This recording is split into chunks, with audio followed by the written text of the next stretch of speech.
그러면 다음에 멀다, 열다에 관한 좋은 시 읽기 몇 편을 보고 쉬었다 또 여러분 작품을 감상하도록 하겠습니다. 아이씨. 네. 제일 먼저 꽃밭의 독백 서정주의 시를 한번 읽어볼까요? 꽃밭의 독백 서정주.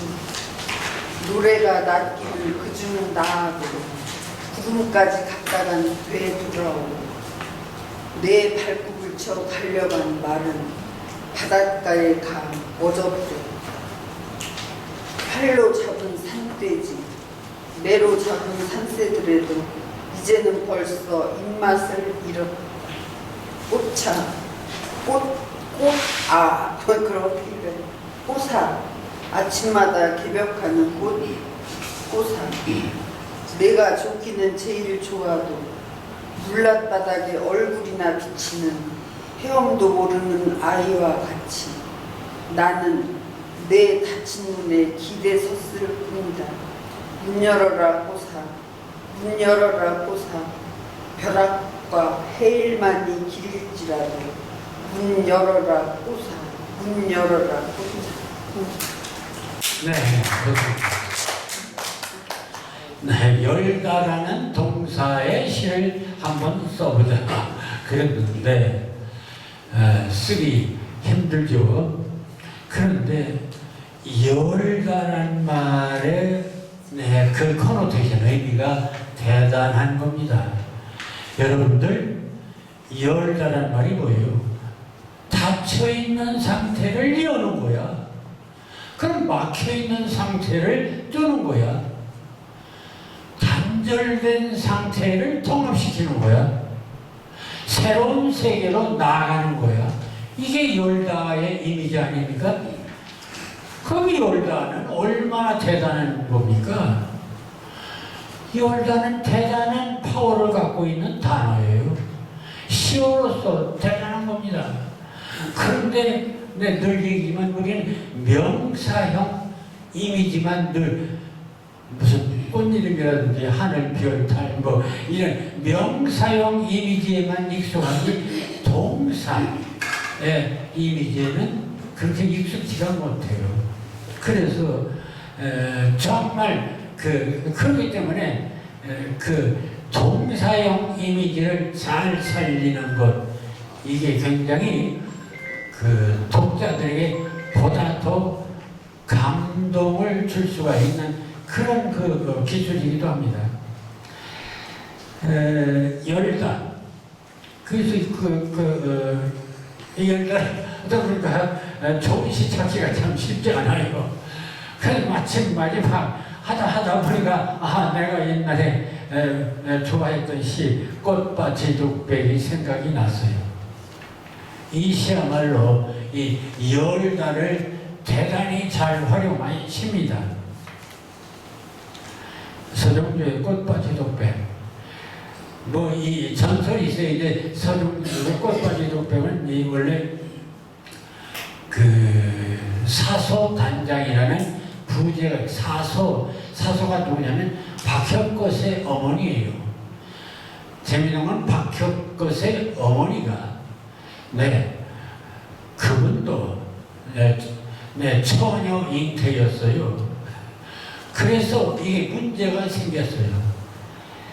그래서 이제 그 기도하러 가기 전에 꽃 앞에서 그 자기 운명을 생각하면서 이런 노래를 불렀다. 이게 이제 서정주의 설명에서 이게 삼국유사에 나오는 얘기입니다. 사소 단장, 사소 이야기가 박혁것의 어머니 이야기가 나와요.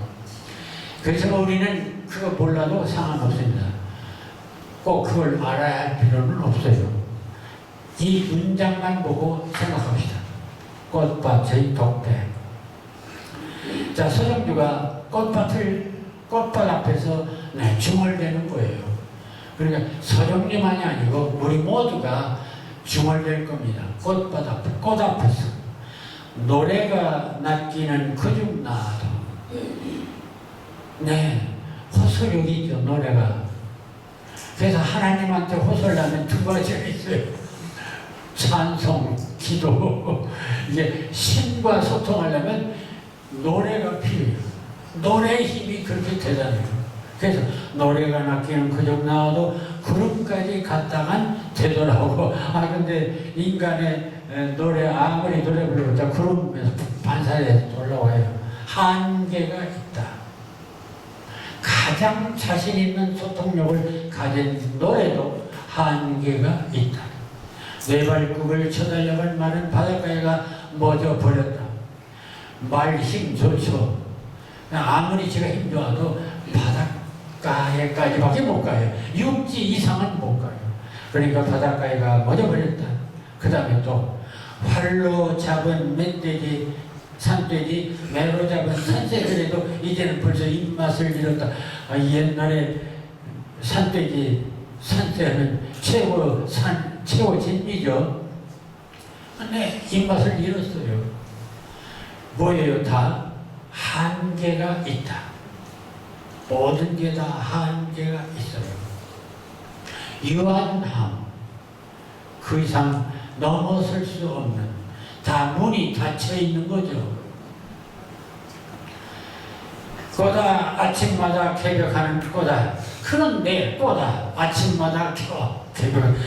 다른 것들은 다 문이 닫혔어. 그런데 꽃은 아침마다 천지개벽하듯이 활짝 폈어요. 너무나 신비로운 세계가 쫙 펴 있는 거야. 그래서 꽃아 아침마다 개벽하는 꽃아.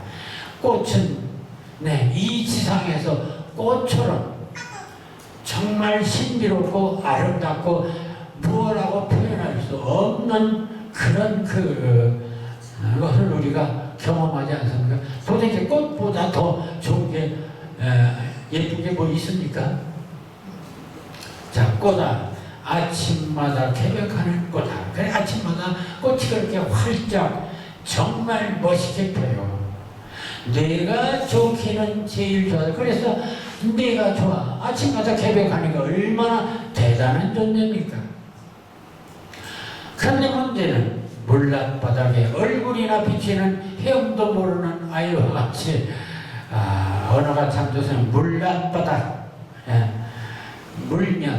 물면을 쳐다보고 헤엄 치는 아이가 이렇게 왜 장독대 물이 이렇게 있으면 그 위에서 밑에 쳐다보고 있지 않습니까? 자기 얼굴을 쳐다보고 물랏바닥에 얼굴이나 비치는 헤엄도 모르는 아이와 같이 물속에 들어가지 못하여 나는 내 꽃 아침마다 개벽하는 꽃 앞에서 내 닫힌 문에 기대에 섰을 뿐이다. 열 수가 없어요. 그 신비를, 그 신비로움을 열 수, 그 세계를, 그 진리의 세계를, 그 영원한 세계를. 그래서 호소하는 거예요. 문 열어라 거다. 열다. 열다. 열어라. 열다의 명령 아닙니까? 문 열어라 거다. 문 열어라 거다. 문 좀 제발 열어다오. 그 신비, 그런 가려진 벽, 한계를 넘어설 수 있도록. 벼락과 해일만이 길을 들었다. 근데 이게 해결하려면 벼락이나 해일밖에 안 돼. 그렇지만 어쨌든 문 열어라 거다 하고 간절히 애원하는 것입니다. 어떤 그 진리를 터득하고 득도를 하고 싶은 그 강렬한 욕망, 그 호소하는 간절한 욕망. 아직 이것은 문이 열려있는 상태가 아닙니다. 그러니까 열리기를 간절히 바라는 이런 강한 이미지를 보이는 것이 바로 꽃밭의 독배입니다. 난 참 이 시를 굉장히 좋아합니다. 그래서 제가 최초 등단한 시가 수인과 바다라는 시였는데, 제가 몇 년 동안 바닷가에 가서 바다가 뭐 한 말씀 할 것 같은데 영 안 들려요.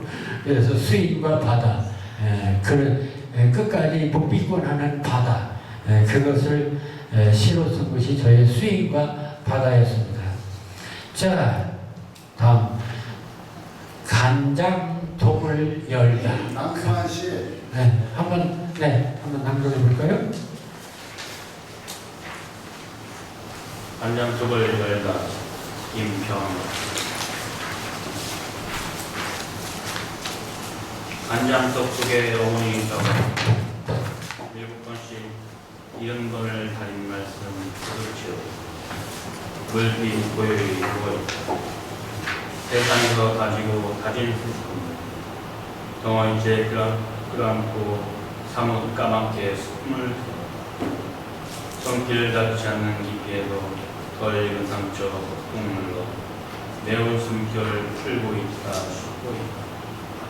대바람 소리 밀물 치는 기람 다소 곧 가을 풍경 사귀는 부분 세월 솔기마다 흘러낸 감성 그 위에 별빛 고운 어두운 감진을 두고 있다.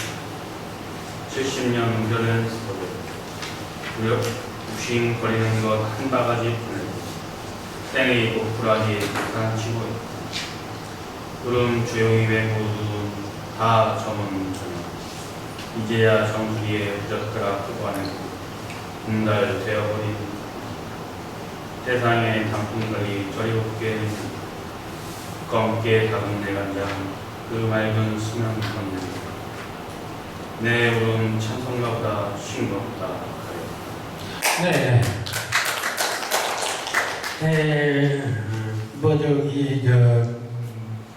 이게 김평엽 시인의 시 작품인데 굉장히 이렇게 시어들이 그 나름대로 긴장감을 가지고 이렇게 잘 섞으려고 노력한 시입니다. 자, 간장독을 열다입니다. 간장독을 열다. 이 간장독은 누구의 간장독일까요? 어머니가 평생 가꾸던 간장독입니다. 그 간장독을 열었어요. 거기서부터 이야기가 시작됩니다. 그럼 이 간장독이 뭐예요? 바로 어머니예요. 그러니까 어머니를 간장독으로 메타포, 은유화한 것이죠. 자, 그래서 첫 줄, 간장독 속에 어머니 들어가 있다. 이렇게 되어 있어요. 그러니까 간장 보니까 어머니가 거기 계셔.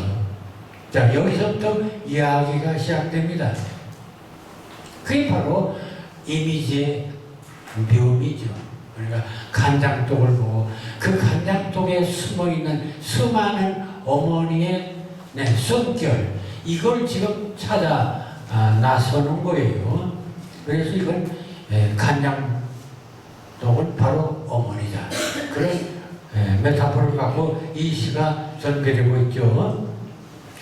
7번씩 70번을 달인 말씀 그덕 채우고 물빛 고요히 누워있다. 간장독을 얘기하는데 7번씩 70번을 달인 말씀.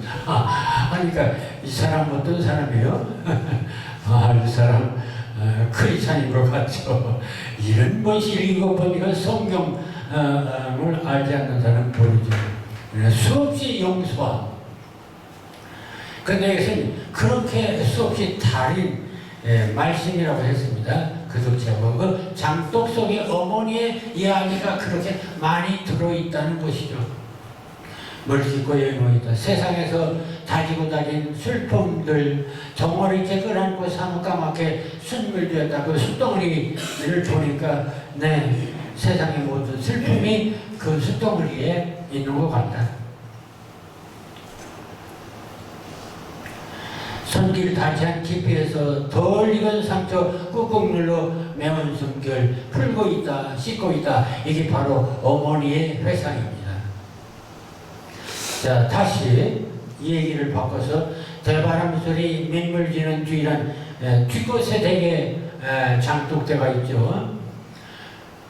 다소 곧 가을 풍경 사귀는 어머니 상상하는 거요. 옛날 세월 슬기마다 뜯어낸 한숨 그 위에 별빛 고운 어둠 감질질하고 있다. 상당히 아주 이 표현이 별빛 고운 어둠 감질질하고 있다. 표현 좋습니다. 70년 우려는 세월 욱신거리는 것 한 바가지 퍼내고 생의 보풀하게 가라앉히고 있다. 그 어머니 삶을 회상하는 것입니다. 그럼 조용히 베푼 백원은 다 적은 저녁 이제야 정수리에 푸젓가락 뽑아내고 응달되어버린 어머니라고 했습니다. 그럼 응달되어버린 어머니니까 내가 보기에는 생전의 어머니는 아닌 것 같죠. 세상에 단풍철이 저리 곱게 내리는데 검게 작은 애간장 그 맑은 수면 건너는 내 울음 찬송가보다 싱겁다 가볍다. 이 마지막 얘기가 또 재밌습니다. 자, 검게 식은 애간장 그 맑은 수면 건너는 내 울음, 그러니까 내가 어머니에 대해서 울어봤자 그건 찬송가보다도 싱겁다. 그럼 찬송가는 여기서 뭐예요? 어머니의 말씀이겠죠. 어머니의 노래. 그러니까 어머니의 말씀에 비하면 내 울음은 아무것도 아니다. 뭐 이런 얘기로 되어 있는 상당히 좀 그 기독교적인 그 신앙심도 있고 어머니에 대한 효심도 있는 그런 재밌는 시를 썼다고 봐야 하겠습니다. 자, 문을 열어놓았습니다. 정현호 한번 볼까요? 누가 읽어볼까요? 네, 김회선 시인님. 네, 일어나보세요. 여기. 네. 네. 저요? 문을 열어놓았습니다. 정연호. 오랜 먼지에 묻혀 헤매고 지친 모습으로 언제 오실지 몰라 문을 삐끔이 열어놓았습니다. 삶의 고단함이 녹초되어 안식함을 얻으러 오실까? 단단히 잠가둔 빗장을 아무도 몰래 열었습니다. 사랑의 열병에 상처 생겨 약상자 찾아서 들어오실까? 연고며 붕대며 꺼내놓고 열려진 문틈을 기웃거립니다. 그 다음에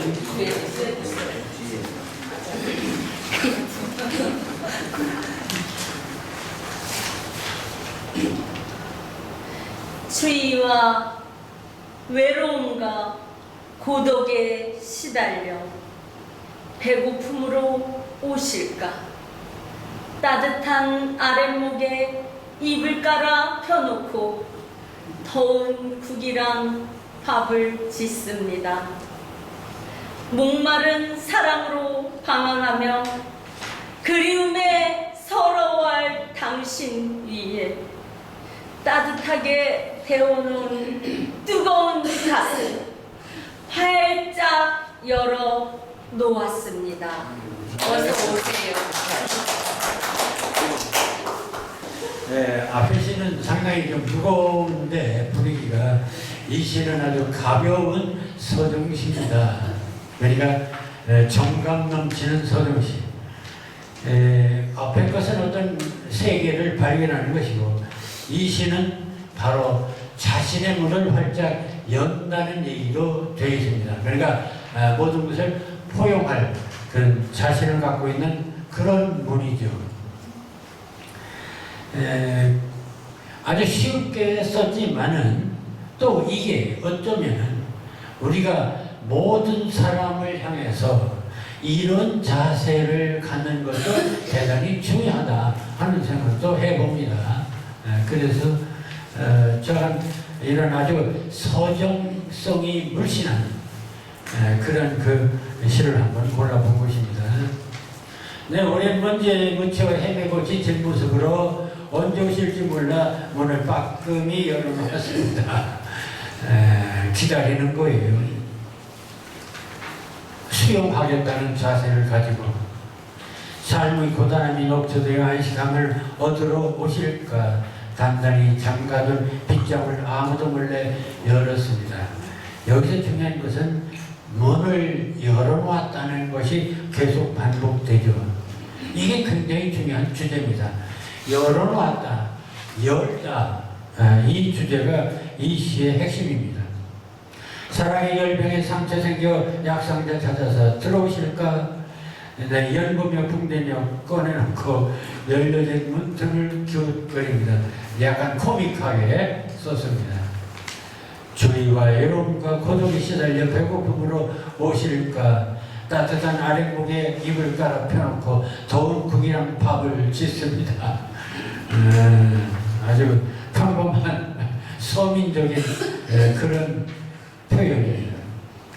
목마른 사랑으로 방황하며 그림에 서로할 당신을 위해 따뜻하게 데워놓은 뜨거운 가슴 활짝 열어놨습니다. 마지막에 가서 강력한 자신의 심정을 호소하는 걸로 되어 있습니다. 아주 상당히 편안하게 읽을 수 있는 그런 재미있는 시다 이렇게 보여야겠습니다. 그 열다를 잘 표현했다고 봅니다. 열다 찾다 내게 뭐 없나 하고서 어거지로 옛날에 한번 얼마 전에 쓴 걸 좀 줄여서 간단하게 아침 햇살 이걸 내가 한번 정리를 해서 다시 가졌습니다. 한번 누가 정의연 선생님. 정의연 선생님. 네.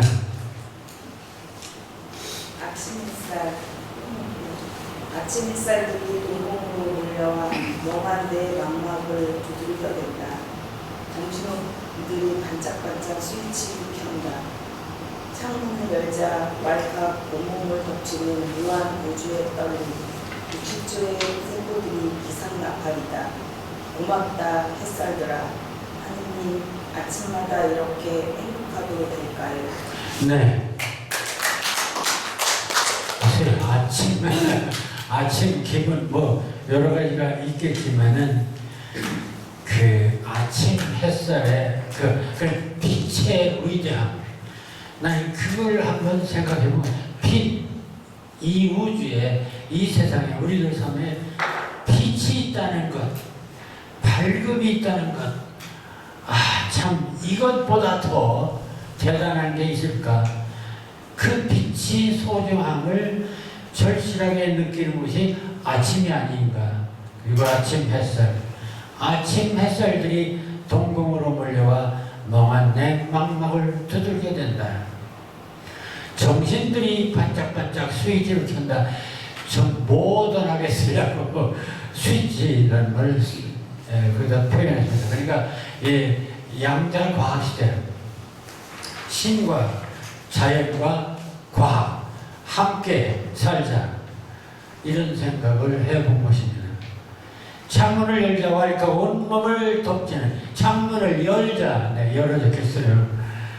그러니까 창문 안과 밖 열자 어떤 현상이 벌어졌냐? 와니까 온몸을 덮치는 무한 우주의 떨림, 이 떨림도 파동입니다. 그러니까 나는 좀 양자 과학적이죠. 무한 우주의 떨림. 그 다음에 다시 또 과학적입니다. 60조의 세포들이 기상나팔이다. 60조의 세포들 꼭 이렇게 구체적으로 과학적 용어를 써야 되느냐? 과학도 함께 어울려야겠다. 나는 이렇게 봤습니다. 고맙다 햇살들아. 그리고 마지막에 하나님, 아침마다 이렇게 행복해 다시 하나님을 또 불렀어요. 그러니까 신과 과학과 인간, 이렇게 자연, 이렇게 생각해 본 것입니다.